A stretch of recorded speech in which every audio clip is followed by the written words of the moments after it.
call the meeting to order. Roll call been taken. Thank you. Item 2, pledge allegiance and the invocation.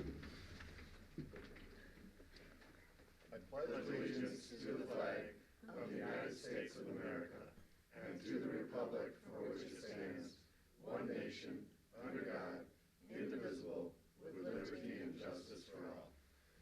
Dear Heavenly Father, we thank you that we can be here this evening to discuss very important issues and to make those decisions. May you bless the council, may you bless everyone that's here tonight, and may you bless our community. In Jesus' precious name, amen. Amen.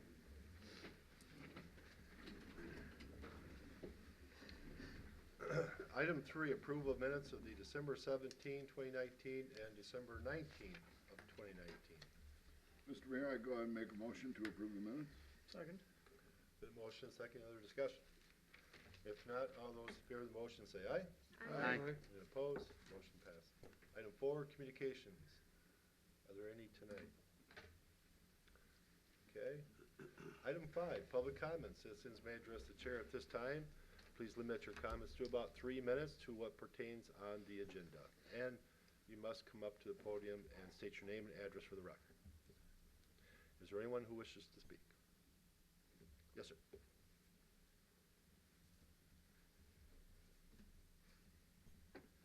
Good evening, Matthew Olson, both 221 Butternut Drive and my business is at 1711 Woolsey Street in the business park. Tonight on the agenda is clearance or granting the next step for a indoor self-storage climate controlled unit. And I wanted to kind of convey just some external thoughts from a local business as well as a resident on the benefits this kind of business can bring to the community. My business is in both travel, tourism, and destination marketing and has seen these businesses come into numerous communities like this and have had a very good impact. There are several business types that benefit from this kind of model, ranging from short-term rentals, vacation rentals, as well as both businesses and students and other individuals that come and go in different areas. In many instances, when we have seen this business come into play, it gives a whole new life to sometimes what could be failing or dark retail properties. And so from the standpoint of having seen this firsthand from other locations and other situations, it's something that could be a very good net positive for the business community as a whole.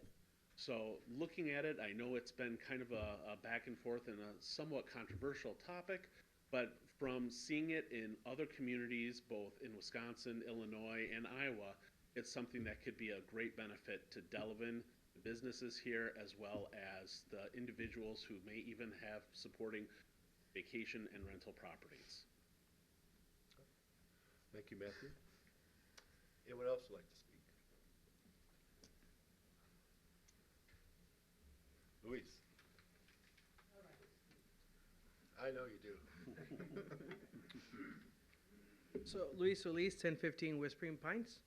On the agenda, we have the approval of a rezoning for the church on St. Lawrence. I just want to, just let the council know that we've been in the community for quite a long time, and we've outgrown our facility. I mentioned on the Planning Commission, I know there was some concerns about traffic, but that's traffic that you have now. The folks that go to our church, we typically like to think they're safe drivers. We're going to be opening up a section for a road, so I think that's going to help with the situation at hand now. And I just wanted to say that we're looking forward to make this happen, and and fix a lot of the problems that we can over there, and also our own problems internally, like having a place adequate for children and handicapped accessible and such. So that's part of one of the reasons why we've outgrown our place. So we're looking forward to have that done. All of our work that we are going to be doing on forward is going to be with the city's approval, of course. Everything that we're going to hire engineers, we're going to make sure that everything is according to plan, and we're going to be conveying that to the city and, you know, getting that input, taking everything in consideration. Thank you. Thank you, Louise. Anyone else like to speak? If not, I will close the public comments.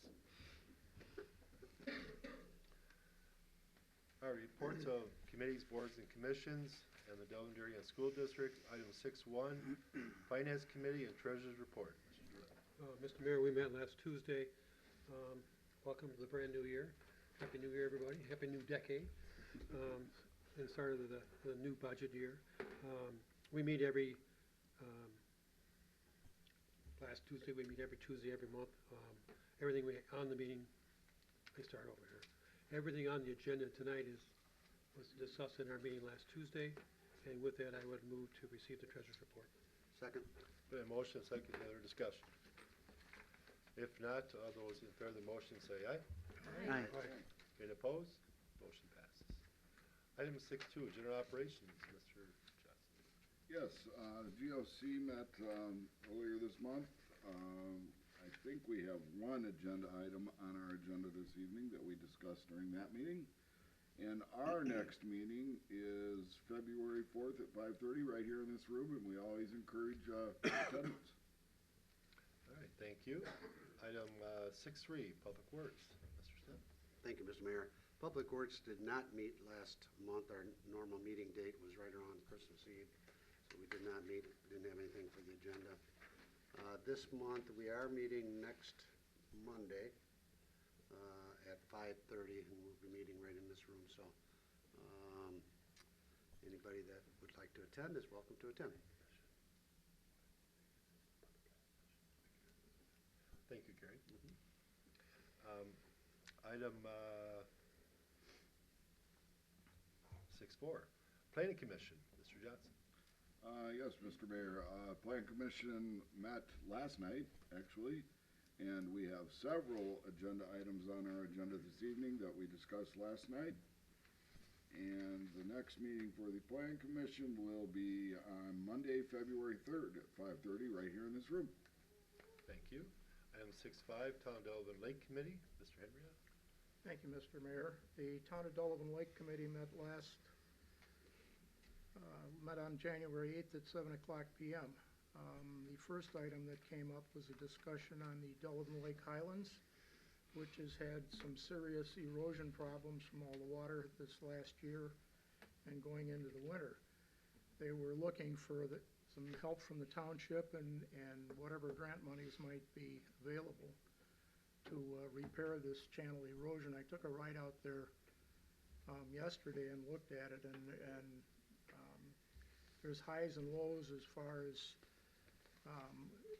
where the channel goes, and they're trying to get some large rocks brought in there, and then other things to repair that channel, but they're going to have to wait until the spring. The second thing they had on the agenda was a gentleman by the name of Roy Carlson from Lake and Pond Solutions, and he spoke about the 3 sediment ponds which are over on Mound Road. All those sediment ponds are from the farmland. It picks up the sediment from the farmland that is along Jackson Creek, and it's been a problem for years. They are now looking at buying a machine that will dredge those channels out. The machine's going to cost around $200,858, and along with that, a $33,500 trailer to haul it around. There's a fourth channel where it's like a large pond out there. It's the biggest sediment pond they have out there, and the state has not given them approval right now to drain that out. However, there was a notice that I got just this morning that they gave them the go-ahead to try it this year and see how it works. The levels of sediment that are in these ponds have gone up about 8 inches this year, and it's going to be a big task. They're only going to be able to do about 1.5 to possibly 2 of those things a year. It's quite a job to do it. They also spoke about their 2020 pellet program and the monitoring plan for Delavan Lake. They found that there's been a lot of sediment that's running into Delavan Lake now, There was also, there was somewhat of a discussion on that Mudcat dredging machine that they brought up. And they have a new program that they're looking at for cleaning the lake itself up. It's called the FOSLOC program, and it replaces the old alum treatments that they used to use throughout the country to clean up the lakes. And that was pretty much what we had for the evening. We didn't get out of there till about 9:30. Thank you. Thank you. All right, item 6.6, Library Board of Trustees, Ms. Descharet. Thank you, Mr. Mayor. The Library Board met on January 16th, and we got to meet our new director, Michelle Carter. So she's there. You should stop by and say hello to her. She's a very nice lady. She was able to work with Anita for a week before Anita's final day there. Julie from McDonald Schaefer presented on the feasibility report for the expansion and renovation of the library. They did 32 interviews with local community leaders, business leaders, board members, patrons, donors, and volunteers. 94% of those participants agreed the library is outdated and overcrowded and in need of transformation. And 84% of those interviewed indicated they would support the project, but they didn't give a financial range for that support. It was recommended by the study that the goal of donation be from $183,000 to $300,000, and a highest possible figure of just over $400,000, which is lower than the original $3.5 million amount they were looking at. We're also looking for new board members. There's one position open now. There's a couple more coming. So if anybody is interested in being in the library board, please feel free to stop by the library and pick up an application. Our next meeting is Thursday, January 20th at 5:30 at the library. Thank you very much. Item 6.7, Park and Recreation Commission, Ms. Descharet. Parks and Rec did not meet last month, so our next meeting will be on January 27th at 5:30, right here. Thank you. Item 6.8, Communications Commission, Mr. Schrader. Thank you, Mr. Mayor. The Communications Commission did not meet since our last City Council meeting. We are set to meet here at City Hall on Monday, the 27th at 5:30. So if anyone's interested in communications and website and filming our meetings, that sort of thing, anything having to do with communications, we invite you to attend the public meeting. We also, as I've mentioned numerous times, have a couple of openings as well. So if there's anyone interested in serving on that committee that has an interest in better communications within the city and elsewhere throughout, please let the mayor, myself as the council rep, the city administrator, or anyone else on the city council. Thanks. Thank you. Item 6.9, Delavan Downtown Project Management Team, Mr. Schrader. Thank you, Mr. Mayor. The Delavan Downtown Project Management Team did not meet because of the holidays and since our last city council meeting. We are set to meet next at 7 p.m. also on the 27th. So if there's anyone interested in anything relevant to the historic downtown area, events, I've mentioned this numerous times. We're always looking for people that are willing to volunteer to help make the specific events for the downtown successful, expand the current ones, and think of ideas for future events to do in the future. I do have one update that I'd like to share, and something that we've obviously been talking about at the council level and at the committee level for some time in relation especially to the events and working with the businesses is the coordinated Connect Communities initiative. And I'm happy to say that we've exceeded the portion, the last piece of the puzzle of a little over $6,200 from business owners that are currently in the historic downtown district area, or property owners, or just people in general in the community that are interested in seeing specifically the downtown thrive and flourish and continue to do great things. So thank you to all of the businesses, the business owners, and those that are interested in making sure that we got that last piece of the puzzle of over $6,200 to fund this position in the future. Thanks. Thank you. Do you know, or does anyone on the council or anybody know when the Sky Circus event happening next Yeah, month? good point. That is coming up on the weekend of Presidents. I think that's the I don't have my calendar. February 14th?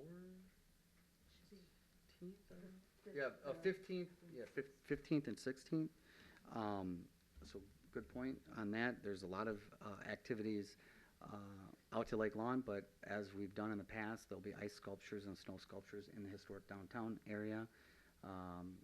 Lake Lawn working to bring people down to the downtown to see those as well. And also there's like the Chamber's organizing like a cocoa walk amongst the businesses.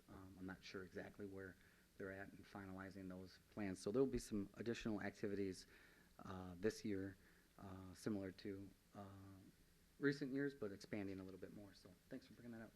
Yeah, you're welcome. I just know that our next council meeting will be after the fact, and so if we can throw a little plug in now before, it may help a little bit. Absolutely.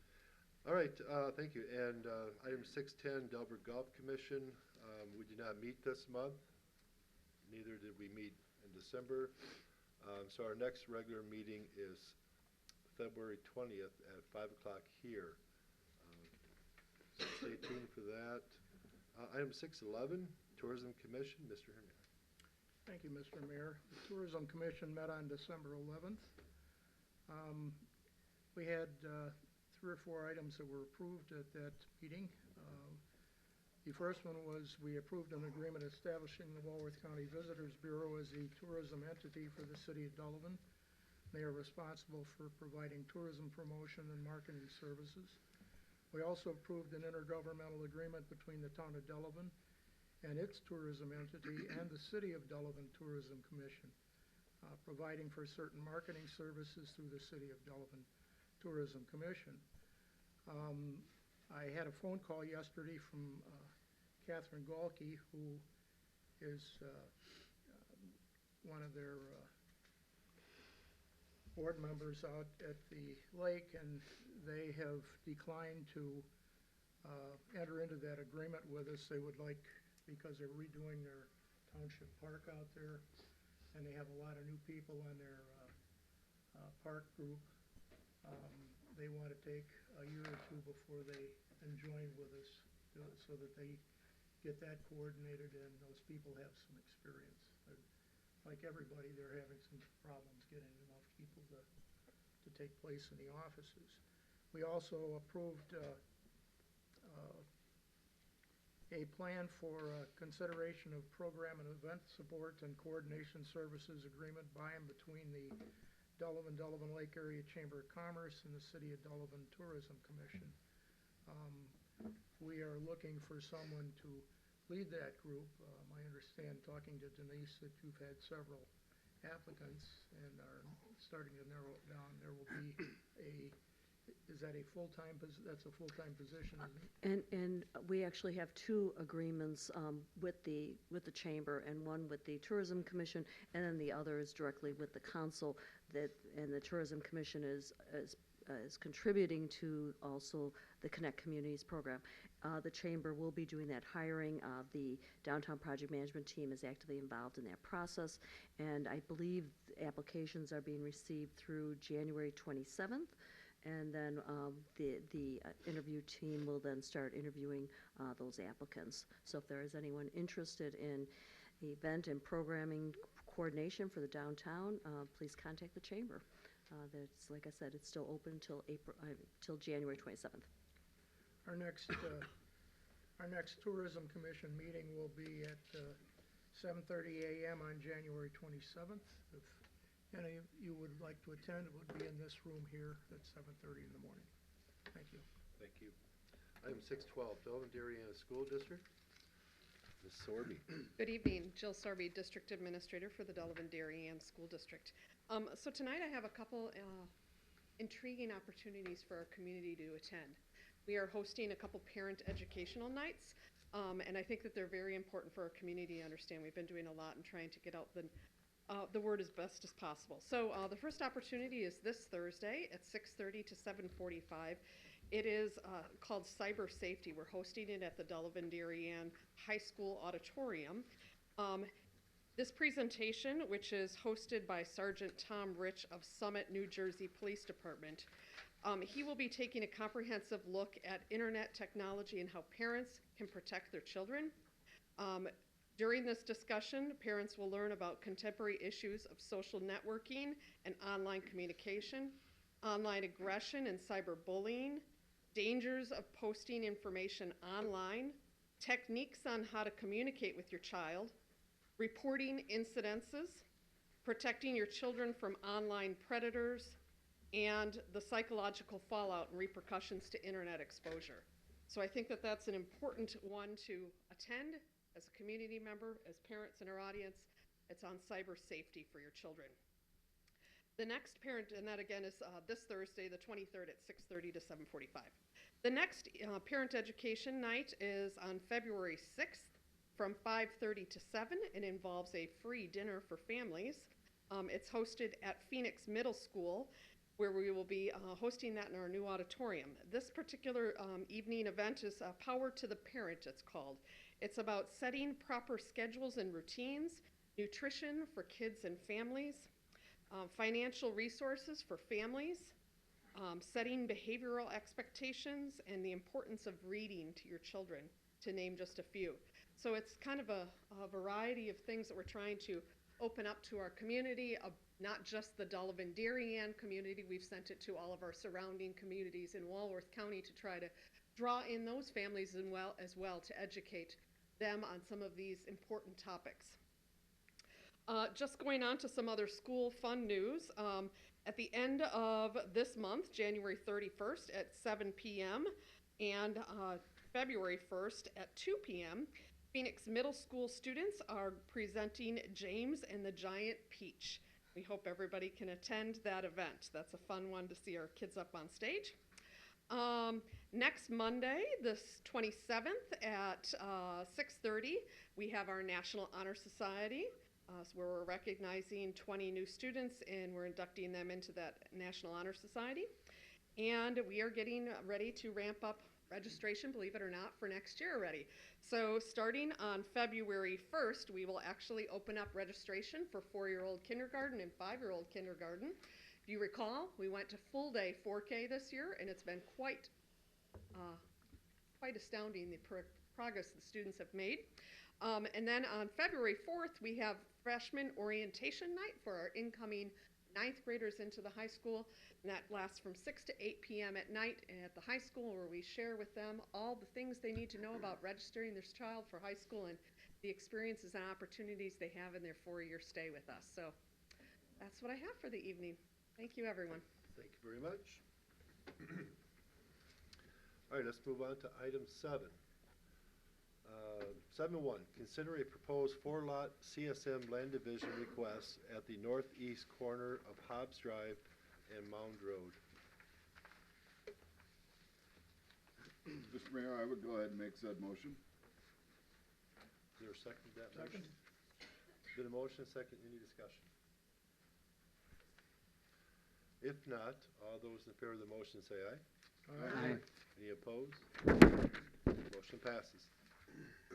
Item 7.2, consider request to rezone the 8.74 acres of vacant property located at the west end of St. Lawrence Drive and south of Creek Road from rural holding district to business local district. Applicant is Light of the World.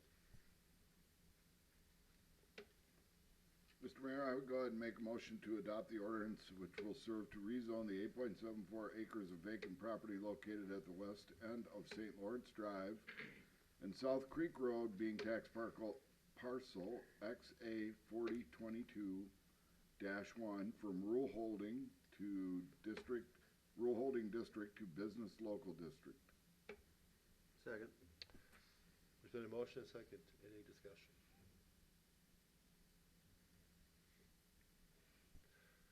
If not, all those in favor of the motion say aye. Aye. Any opposed? Motion passes. Item 7.3. Consider request for a conditional use permit at the west end of St. Lawrence Drive and south of Creek Road to allow for an indoor institutional land use within the business local zoning district.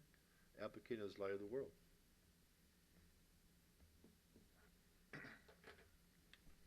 Mr. Mayor, I would go ahead and make a motion to approve the conditional use findings as listed under the recommended conditional use, which include, which would also include the recommended conditions of approval listed on our memorandum. Second? It's been a motion, a second. Any discussion? If not, all those in favor of the motion say aye. Aye. Any opposed? Motion passes. Thank you. Item 7.4, consider a request for a planned infill development amendment to the official zoning map for a Step 3 general development plan at 207 through 433 South Wright Street, located in the Business Regional Zoning District with a wellhead protection overlay to allow for a group development commercial retail and indoor storage in the area of the former Pick and Save building. Applicant is Brian Fisher for Anderson Ashton.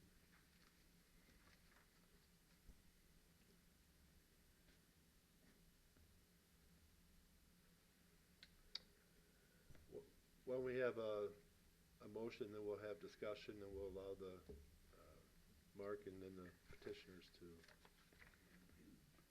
Mr. Mayor, I would go ahead and make a motion to approve the planned infill development. Second. All right, Mark, start us off, introduce, and then we'll go forward. Okay.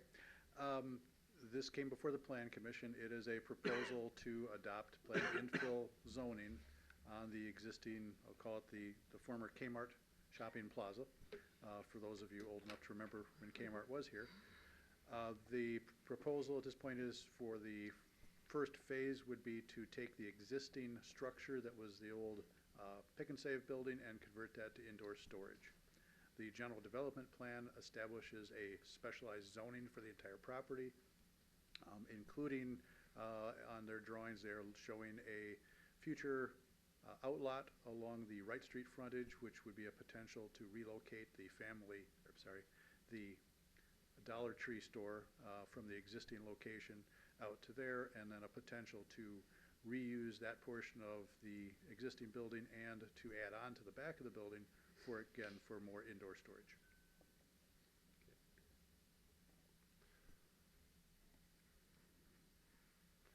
Do we have any questions, concerns? Of course. Yes. Go ahead. Go ahead, Bruce. As you know, I was quite vocal the last time you were here, and I'm still am disappointed that it's not going more towards retail than storage. Although, looking at your phase 1, phase 2, phase 3, you are doing some excellent things to that piece of property.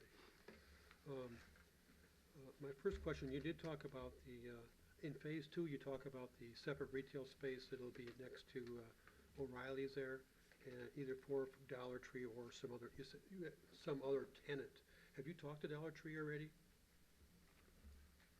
Yes, my name is Brian Fisher. I am representing Anderson Ashton and the client, and it was Representative Scott Presswell here as well. There has been discussion with Dollar Tree. They're excited and they're waiting for obviously the conclusion of tonight, and then for us to present them with the site plan. And really what we talked about with staff last week Thursday, and I think it's a good idea, is to close off northernmost access now, and then create a nice retail front that lines up with the Walgreens and O'Reilly's to create, 3 nice, standalone retail facilities right up front there. And we feel that's going to improve the traffic flow and safety throughout the site as well. And so far, Dollar Tree is very excited. I'm surprised to see you wanted to close off that one, so you'll have the one opening where you kind of turn into Walgreens there, and then the one east of there that turns in by the old Pick and Save. Correct. Cut Hobbs. And you said you provided a four-side architectural design equivalent to a more modern outlook development than in front of Walmart. So you're talking about the standalones versus a line. Is that what you mean? Correct. The architecture on the standalone will be four-sided architecture. You know, right now you've got a combination of ephes and masonry on the O'Reilly, and then you have brick at the Walgreens and block. We've also been directed to look at some of the more up-to-date architecture that you're seeing on the south side of I-43. I would point to Burger King. I mean, I'm not saying that that's the example, but there's a different use of materials, and so we want to make it, you know, up to date, and certainly appealing and in fitting with what's being approved today around this area. You also talked about this in phase 3. You said you would increase the building expansion to the east. Is Right. that- In phase so- 3, behind the Pick and Save and the current Dollar Tree, there's room for us to be able to expand and still maintain a 30-foot drive aisle that the fire marshal had suggested and required for us to keep. So, you know, if that expansion happens, it would only be that the uses that kind of demand that would want us to do that. It's very possible that phase 3 would never happen. But we want to allow ourselves that opportunity because we've agreed with Delavan that we're not going to expand anywhere further into the existing shopping center beyond the Dollar Tree today. Are you still going to allow people to travel behind the buildings to cut through, or are you going to try and cut that off? We're going to cut that off as well. Again, we talked to the fire department. I think that's a great idea. Yeah, we're going to put a large swing gate there, and then it'll, you know, people can still get through. But they'd have to make the left turn and then get to that. The access point right here we just discussed at Hobbs. So it certainly will slow things down. That's been a request by the tenants that are there today, that they're not feeling comfortable and safe traffic that goes through, even though there are speed bumps back there, to try to slow them down. The only thing I have a question on is, of course, you mentioned here several times there'll be no outside storage. Correct. So you mean by no outside storage, mean no other storage units outside the existing walls? Correct. So there will be no garage door, cubicle, storage units going up in the parking lot? Correct. Thank you. Welcome. I have a question. You just talked about east side expansion there, other than the driveway that goes along the whole back side there, and then there's a fence there, and then to the east is the city's park. Do you really have that much land back there to add anything on to the building? We can get about 22,000 additional square feet, and we wouldn't go any further east than the back of, you know, this Slumberland and Tractor Supply. So where you see where this edge is, we would be in line with that. That would provide the 30-foot Okay, drive. you'd use that northern part of it then, Right. you're talking about. Behind the Pick and Save Okay, to the east, so we'll come out here. okay.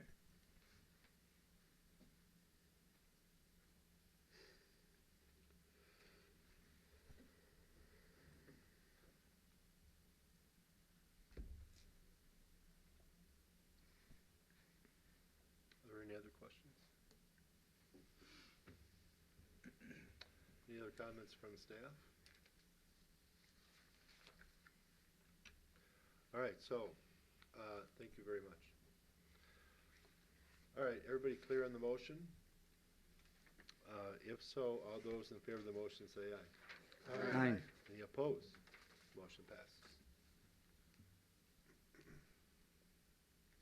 Item 7.5, consider request for a planned infill development for step 4, precise implementation plan for the former Pick and Save building at 207 South Wright Street to allow for an indoor storage land use in the business regional zoning district within the wellhead protection overlay. Applicant is Brian Fisher for Anderson Ashton.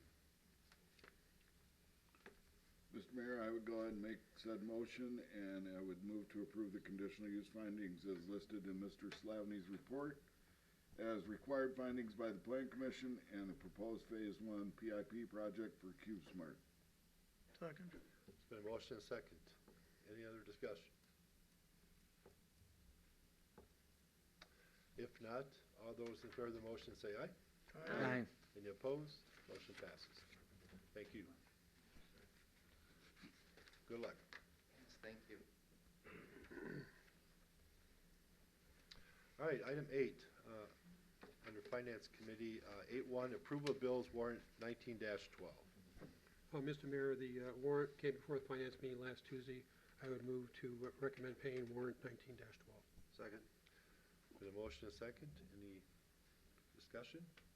If not, all those in favor of the motion say aye. Aye. Any opposed? Motion passes. Item 8-2, consider resolution declaring certain equipment surplus property and authorizing its sale or disposal. Mr. Mayor, this came before the finance last Tuesday. Fire department has two small 3-foot-high refrigerators that has no longer use to them. And I move to adopt the resolution declaring this surplus property and authorize it for sale or disposal. Second. All right, there's been a motion and a second. Any other discussion? If not, all those in favor of the motion say aye. Aye. Any opposed? Motion passes. Item 8-3. $3. Yeah, I'll go for it. 8-3, consider change order number 5 to contract with Gilbake Construction for the Municipal Operations Center in the amount of $30,318. Mr. Mayor, this came before finance last Tuesday and generated quite a bit of discussion, mainly because it's a change order. And it's a change order for some of the items that were on the original plans of the maintenance facility, but were somehow eliminated from the architectural plans that went out for bid. Now, I don't think there's any, these items need to be completed, there's no question about that. And I'm not sure that we should hold Gilbank's feet to the fire to get to the bottom of this, but I do have a question for Denise. Do we still owe the architect money? Yes, not as much as I thought, but we do owe them, but we had talked to them about before this issue, so they are aware that there's an expectation that they work with us in terms of addressing some of the, especially the electrical. I think there was a really concern with the electrical plans being changed right before bidding, and us really not having an opportunity to review those, and they had significantly reduced the not only the lights, but the number of circuits for within the shop areas. How much do we owe them yet? Less than $2,000. That's not enough. Yeah. Yeah. So, but again, none of the issues that, none of the issues relate to the contractor. There's nothing in terms of what the contractor is owed that would, it's really an issue between our architects and the city. And you brought this issue up, you've mentioned it too. Yes, I brought it up probably when the electrical was first initiated, and they indicated that they would, they understood that the electrical, that there were communications issues that should have not have occurred. I certainly agree these things need to be completed, and stop the change order from happening would be not necessarily a wise move. But we certainly need to hold the architect responsible for some, and obviously we would have paid for some of these if it had gone out for bid. But having a change order is much more expensive than going out for bid. And I feel that they have to address that, and why was the bid plans different from the ones that we saw originally? And I was thinking of the two between $10,000 and $15,000 back to us, not two. So I'm hoping that they see our negotiations and compensate us for that. And we do have to say is, I think in terms of kudos for contractors, I think we were really surprised that some of these changes, we would have had expectation that they would have been significantly higher. So I think the contractor really worked to, because our always is concern is every time you do a change order, you're paying more. But according to staff, they really felt that they were surprised in terms of that very fair numbers that were presented by the contractor. So we do appreciate them kind of understanding the situation and not trying to take advantage of the situation. So can somebody run me through the timeline here of somebody at the city approved the plans, right? and then the plans got changed after we approved them? Is that what I'm hearing? Mark, do you wanna? We went through what's called a design book with the architects approximately 2.5 weeks before the project was out to bid. After it was bid, actually the contractor who's brought some of these to our attention is like there's lack of light in this area, there's outlets that aren't in the entire areas. So yes, what we looked at as what's called a design book, those plans shifted from what went out to bid. I do want to say something, though, at that time, which may have raised some confusion, is there was staff input saying we did have too much electrical in the large garage area, and so, which they adjusted, and I think that although we thought it was clear, there may have been a misunderstanding on some of the, some should have never occurred, but some of the instances that we were having our comment was broader. The issue is everything is electronic now, and I think, going past, they said that they need to change their procedure to make sure that that final draft before it goes out to bid, that people are given one less time, an additional opportunity to make sure that the changes discussed have been incorporated. So some of it may have been a misunderstanding in terms of how broad, the staff was saying we don't need it, why should we be paying for it in the garage area? And those reductions made sense. There was never any intent, and we thought it was clear that there would have never been any intent to have those reductions occur in the shop areas. With that being said, because of some of the air exchange, where we would have wanted the electrical probably wouldn't have worked out. So there is a little bit of not quite knowing the impact of the air exchange equipment in our shop areas. If we had known that, we probably would have had different places for the electrical anyway. So overall, if they had put everything in, we might have still had to make changes because of how that exhaust system is impacted those work areas and where we can put some of the workbenches, et cetera. So, well, yeah. I guess I'm a little confused here because if Mark's saying they sat down and did a design review with the architect and whoever signed off for the city that the plans were what we wanted. We didn't Wait, sign. I'm not done. So I don't understand how the plans can just magically change and they not come back to us and say, we're submitting something that you didn't approve. So if the case is that the architect submitted something that we did not approve, I don't see how they can't be responsible for paying most of this change order. And that's the electrical. Taxpayers need to Yeah, pay for it. that is the electricals. There's other things on here, but the electrical is where the issue was in terms of that process. Yeah. But like I said, is there should have been a step that once that at the design certain changes were going to be made, there should have been a step saying, here's your plans, sign off on them now. I don't think, Mark, tell me if, I don't think that ever occurred.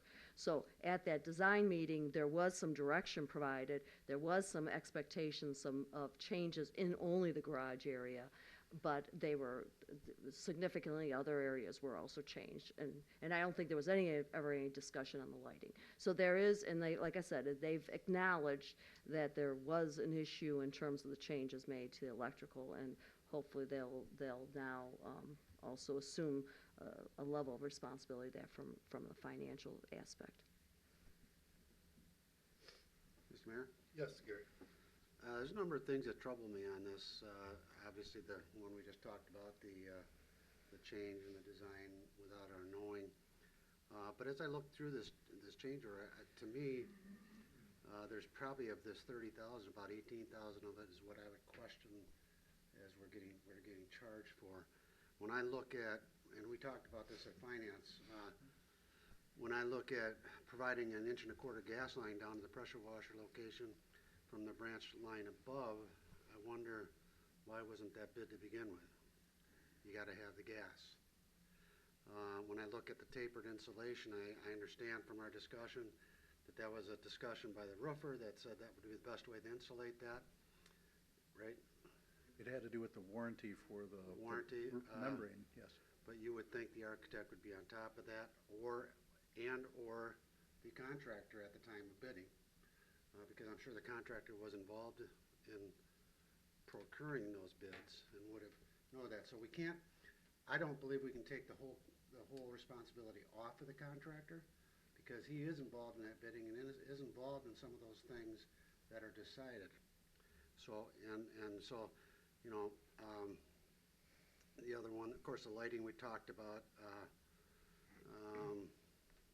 the eye wash station. I mean, that seems like a natural thing that would be utilized in a maintenance building, because there's so many things going on. You got to have that eye wash station. I don't know who missed that. Somebody missed that. And so, so my next question would be, when was our last payment put out to the architect? Oh, probably in September? So was his job done in September? It wasn't totally, but I think Mark? They've been attending the weekly or every other week construction meetings, on-site supervision of construction. So, September till now, we've been holding a retainer of $2,000 for his weekly meetings and supervising and making sure everything's right? That's correct. That sounds like a very small amount, so I think that's another thing that needs to be reviewed and reworked in the future. So I'm really at a standstill as to whether I want to approve this yet until we actually would maybe meet with Gilbank and the architect. I mean, one of the things I have to tell you, most of this work was approved. I mean, the building's done, so. I don't care. Yeah, but we have a retainer of what, Retainage amount right now is approximately $49,000 And who's that on? for Gilbank. For Gilbank. And then we also have work that they have to do this spring of 100 and some thousand. So it's not like, it's. Okay, so we do have money out there. Yes. Okay. So I think from So the contractor standpoint, I feel really comfortable that if there were some things that you felt they should be covering, that we can deal with it in the retainer amount. And my suggestion would be, the only way I would approve this is that we would make them aware that retainer is in jeopardy unless we actually get to sit down with them, the architect and Gilbank, and ask these questions and find out, which way they're gonna go. And I don't mind putting them together either, because they might, I don't know if that's the correct way to do it, but they might come up with a better compromise for us on that. So that'd be my suggestion. Good idea. And again, the retainer would have to come to the finance committee, so if it's not Right. resolved to the. Right. So we could approve this, my opinion is we could approve this, but we need to make them aware that some of their retainer is in jeopardy, and the 2,000 will be. Well, I is in think, jeopardy. I don't want to say just the 2,000, because I think the the architect's responsibility, especially for the end. No, I'm should just be, saying yeah. that I definitely would not pay that 2,000, but then part of that retainer also might be in jeopardy based on. For Gilbank also. Yes, right. Yeah. So, I don't know how we want to word that, but. I still think the items need to get completed. Oh, yeah. There's no question, and I think you need to move the approval of change order number 5 with Guilford Construction for municipal operations center in the amount of $30,318.00. I'm assuming they're complete. Yes. They're already complete. And I'll make that motion for approval. But as we talked about quite a few times up here, that retainer needs to be held from both the architect and Gilbank until some of these issues we talked about are addressed. But I don't think we should hold up these change orders, because these change orders are important for the completion of the building. And they're done. Well, they're done. And they're not. And they should have been in the original bid process originally. The only thing Not I- all of them. We had to change DNR when to approve, there were a few things that are unique in terms of like the covering and stuff, but there are some that really are change of scope, others are really, Right. The only thing I would be Issues concerned with about, plans. Bruce, and I understand what you're saying, is that I don't want to pay it and make that an appearance of we approve how this was done, or what we are actually expecting. The work has been done, and typically, if you have a question about a payment, you will resolve that before you pay that payment, because it may not be the full amount. I just don't want the appearance to be, because we paid the bill, that, Well, we'll send an email to all the parties tomorrow to say it's been approved. However, there is really concern as to what generated the need for the change order, and a concern that it wasn't change of scope, but really work that should have been either identified in advance by the contractor or by the architect. does that protect us enough? And that the council would, or the finance committee, or whomever, would like to have a meeting with the contractor and the architect. Yeah. And I think it's a good idea to get them both together. Yep. Does that protect us then, as Yes. far as Yes, not making the assumption that we Does can it, approve it? does it need to be in the motion? subject to, I would make the motion to approve it subject to the sending of the email notifying the And a contractor subsequent and the meeting. architect and subsequent meeting. I'll amend my motion, Andy, to include that. I'll second it. Was it already seconded? And just clarification, the meeting doesn't have to occur before. It's, Not before this is paid. right, okay. It's contingent on, it's been approved, subject to the scheduling or acknowledgement of the meeting. Yes. Okay, just, No payment. And certainly before the contingent funds are put out. right, correct.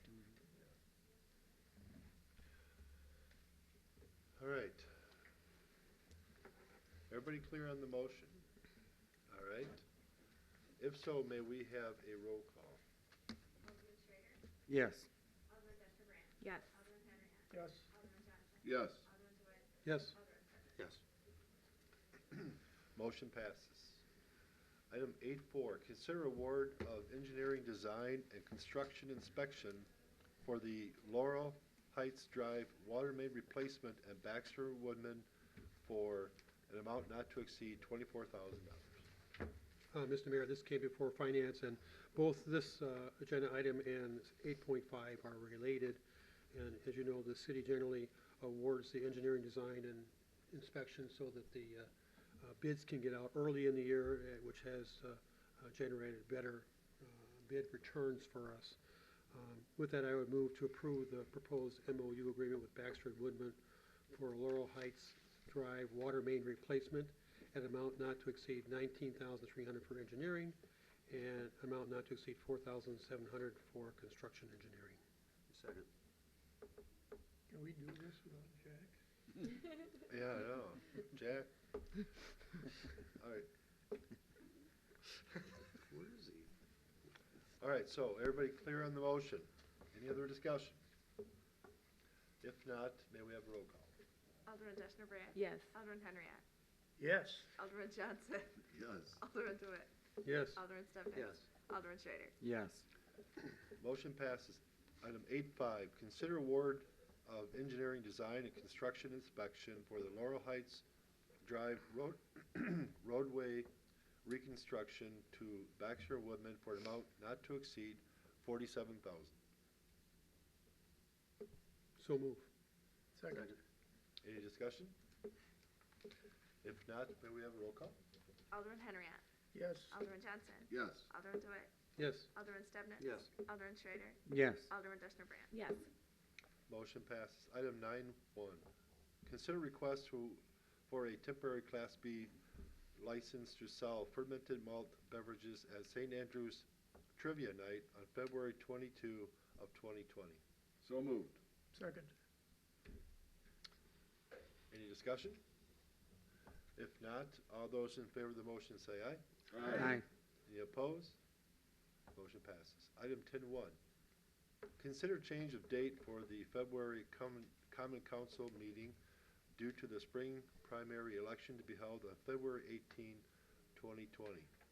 Mr. Mayor, I would make said motion. Second. I believe we're looking at February 25th is the date. That's what I was going to ask. February 25th would be Yeah, our that wasn't the date. council meeting. All right, there's been a motion, a second. Any other discussion? If not, all those in favor of the motion say aye. Aye. Any opposed? Motion passes. Item 11, public comments. Anyone in the audience wish to speak at this time? We lost our crowd. All right, then we'll move on to the suggested future agenda items. Are there any?